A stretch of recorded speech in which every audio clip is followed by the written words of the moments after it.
warahmatullahi wabarakatuh. Salam sejahtera untuk kita semua. Wah, saya terbiasa formal nih. Jadi, biasanya saya membuka salam untuk tutorial online seperti itu. Jadi terbawa. Mohon maaf. Kita buat informal aja ya, karena kita kan bukan sedang membuka kelas, teman-teman. Oke ya. Jadi, mungkin teman-teman akan bertanya sesuai headline yang saya buat, kenapa sih tutor di UT itu dalam tanda kutip cenderung malas-malas seperti itu. Apa sih indikator malas itu? Kayak teman-teman bisa melihatnya sebagai penilaiannya lambat, ada yang sudah pertemuan kesekian belum dinilai, akhirnya teman-teman berikan label tutor malas seperti itu ya. Nah, saya akan mencoba untuk membahasnya dari sisi saya sebagai tutor. Nah, saya sudah menjadi tutor di UT selama kurang lebih dari 2009, berarti sudah sekitar 2 tahun lebih lah, atau ini menuju tahun yang ketiga, sebetulnya seperti itu. Nah, apa yang menyebabkan tutor ini lambat dalam menanggapi diskusi mahasiswa, atau juga yang menyebabkan para tutor ini terlambat menilai gitu. Nah, sebelum masuk ke sana, saya mau terangkan dulu nih teman-teman.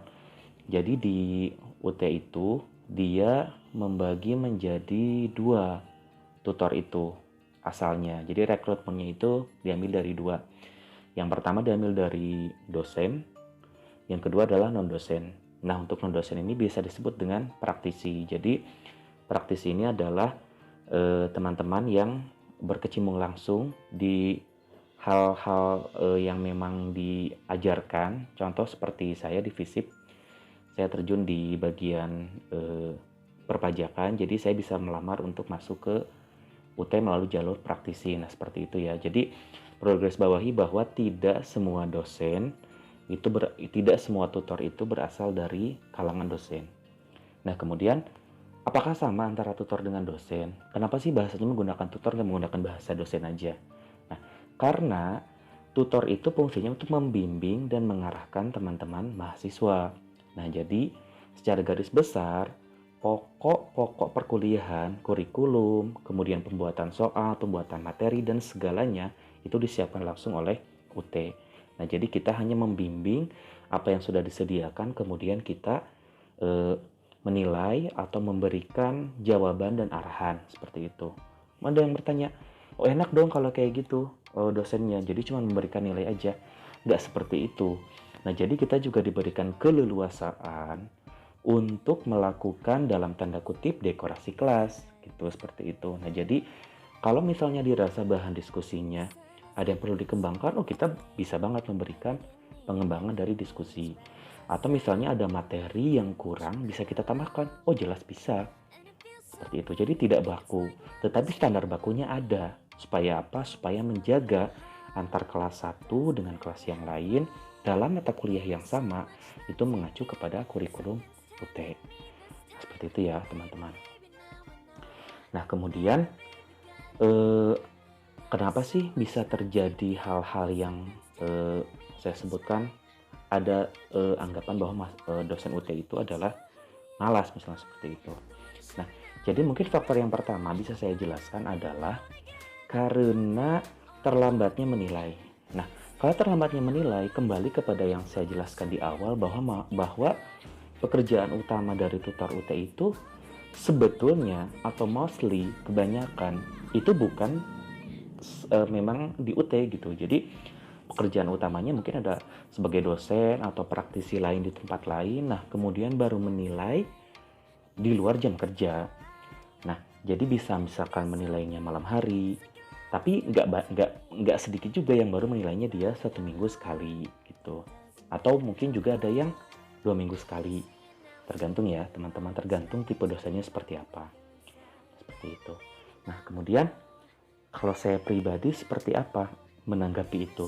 Menurut saya tidak masalah. Yang penting teman-teman mengerjakan fokus terhadap materi tutorial.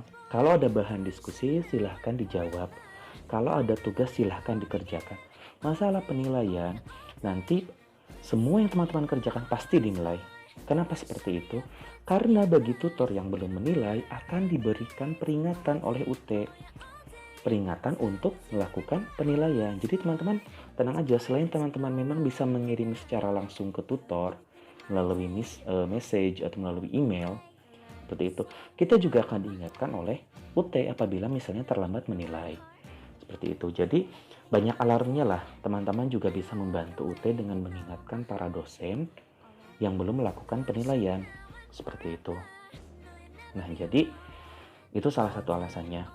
Seperti itu. Kemudian yang kedua, biasanya ada kesalahan di sistem nih. Jadi sistem di UT itu ketika tutorial akan berjalan, baru yang UT ini mendistribusikan kelas kepada dosen. Nah, jadi kita dosen pun kadang-kadang baru mendapatkan kelas H- seminggu itu udah paling bagus.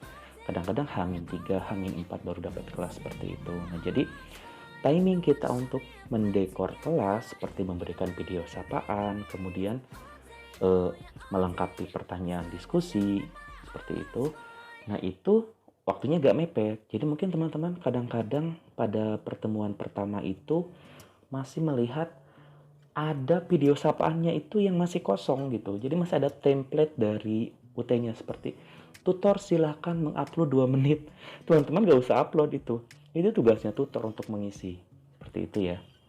Nah, ada yang masih seperti itu karena dia bisa jadi terlambat mendapatkan kelas, atau yang paling banyak dosennya memang lupa untuk login.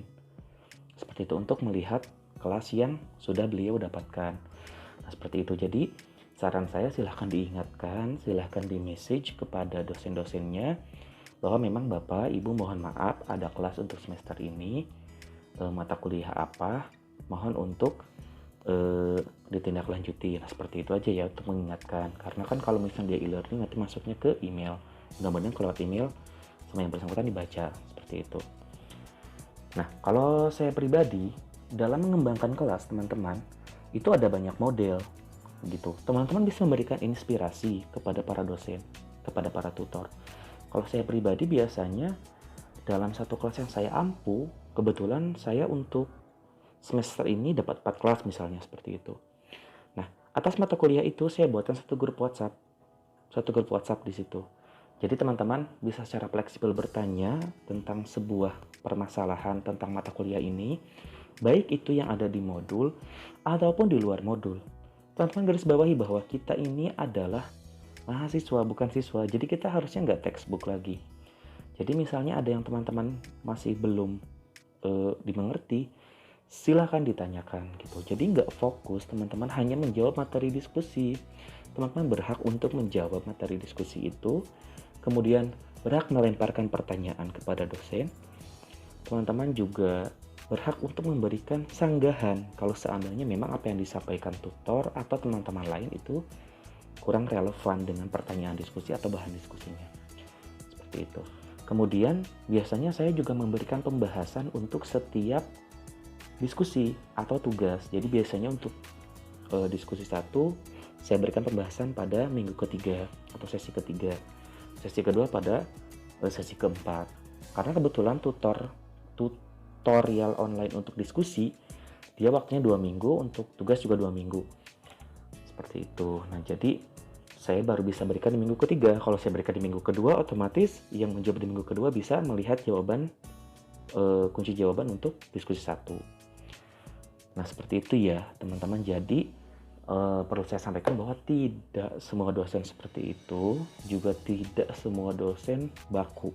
Ini hanya saya gambarkan salah satu sedikit gambaran gitu apa yang saya lakukan. Mungkin dosen lain ada yang lebih kreatif dengan membuat YouTube atau misalnya interaktif dengan Zoom. Saya kurang paham ya. Jadi ada banyak cara, ada banyak dosen di sana juga yang berusaha menyampaikan materi pembelajaran ini secara aktif kepada mahasiswa untuk bisa dimengerti, untuk mendapatkan output yang terbaik seperti itu.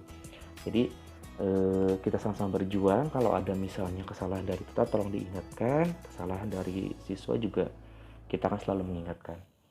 Mungkin cukup sekian dari saya untuk video kita kali ini. Mudah-mudahan setelah ini teman-teman lebih terbuka pikirannya ya, sehingga kita bisa belajarnya lebih tenang gitu kan, lebih semangat seperti seperti itu ya. Oke, terima kasih. Wassalamualaikum warahmatullahi wabarakatuh. Sukses selalu.